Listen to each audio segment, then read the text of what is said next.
Atamın bizim üçün qoyduğu qaydalar. Bu qardaşım üçündür. İlmin sonlu evdən çıxmaq qadağandır.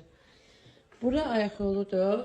Burada hər kəsindir təmizliyə riayət etməsin yazılır. Bura isə paltar yuma günüdür. Bunu anam üçün yazıb. Hər gün paltar yuyur deyə. Bu da qardaşım üçündür. Hər gün hamama girir deyə.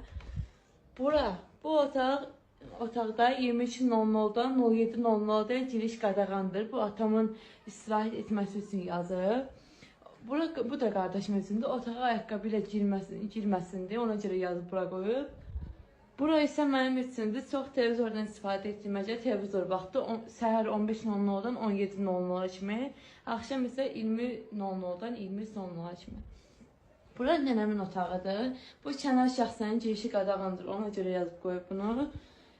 Bura səhər yeməyidir. Anamın səhər yuxudan tez oyanması üçün yazıb qoyub. 07:30-dan 08:30-dək. Burada sakitliyə riayət etməsi üçün hər gün biz çox səs salırıq deyə, ona görə sakitliyə riayət etmək üçün atam bunu yazıb buraya yapışdırıb. Və bu da bizim atamızın bizə qoyduğu qayda qanunlar.